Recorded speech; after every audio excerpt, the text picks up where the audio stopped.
point in time, I'd like to start with our speakers.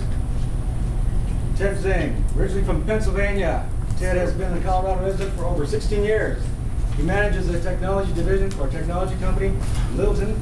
In his spare time, he enjoys movies, music concerts, hiking, and nap ToastMaster. Ted Tzeng.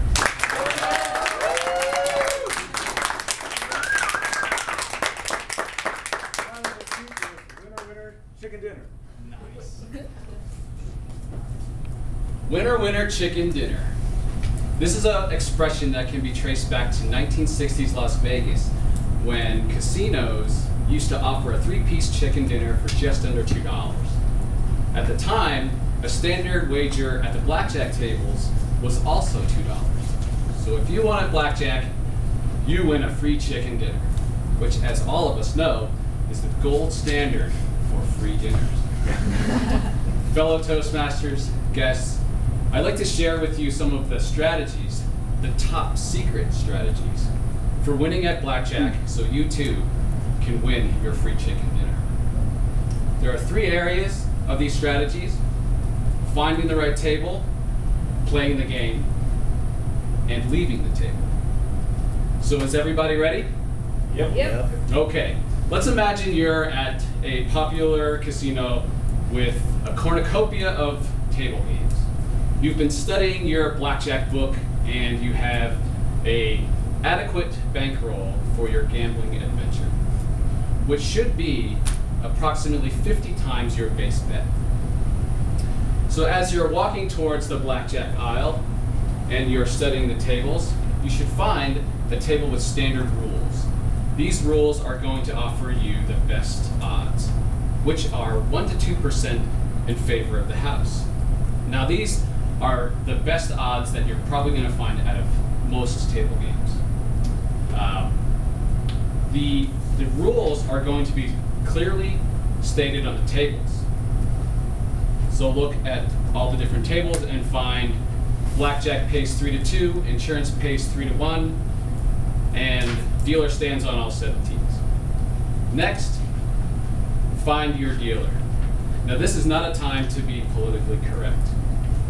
Man, woman, Asian, Caucasian, mustache, no mustache, it doesn't matter. You need to find a dealer that you are comfortable with, that you think is going to help you win money. Also, you want to find a table with 3 or more players that appears to be friendly. Avoid players that are arguing with the dealer or complaining about their cards or exhibiting any type of negative behavior. You don't want to be in that environment. Now there are believers and skeptics regarding this one, but I'm a firm believer that a positive table can help you win. And it's also just more fun to play with a social group. So you're looking at your standard rules. You see friendly, friendly, friendly. Oh, Asian woman dealer, no mustache. When you're playing, remember, stick to the book. The book is there to provide you with a system so you don't have to make difficult decisions. It tells you when to hit, it tells you when to stand, double, split, surrender. There's a reason why you've studied this book. Now, it may not guarantee you wins, but it does maximize your odds. Odds which are still in the favor of the house. So I know what you're thinking. If the odds are in favor of the house, how am I supposed to win? Well, it's not about the number of winning hands versus the number of losing hands. It's about winning larger wagers on winning hands and keeping wagers small on losing hands. You achieve this by betting your base bet, and then when you hit a winning streak, you increase your bet. There's a couple of different systems on this. One of them is a 2-2, 3-4-5 system, which it assumes a 2-chip bet is your base bet, and after winning 2 winning hands, you increase your bet by 1 chip, and then you take the rest of that and keep that as your winnings. You continue this method until you encounter a losing hand, at which time the streak is over and you revert back to your base bet. Now, this takes a bit of patience because you may have to play a number of rounds until you encounter that good streak.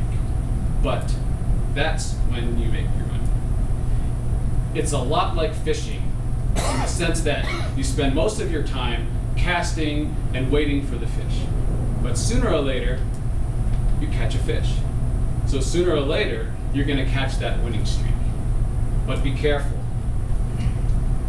At times, at some point in time, the cards will turn, and then it's time to leave.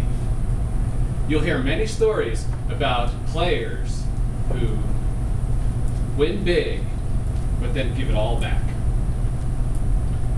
They didn't know when to leave. There are winning streaks, so there must be losing streaks. The casino is there to keep you awake and keep you playing. They're open 24/7. They've got bright flashing lights. They're noisy. They give you free drinks, and they pump extra oxygen in the air to keep you awake, which for us coming from altitude is instant insomnia. So, in order to combat this, you need a strict set of rules on when to leave, and you must have the discipline to follow it. If you lose 5 hands in a row, get up and leave. Period. Don't chase your losses, otherwise you'll probably end up losing your entire bank. And if you're winning, and you just happen to have hit that great winning streak, don't get greedy. When the winning streak ends, stop. Cash in your chips, tip the dealer, and go get your chicken dinner.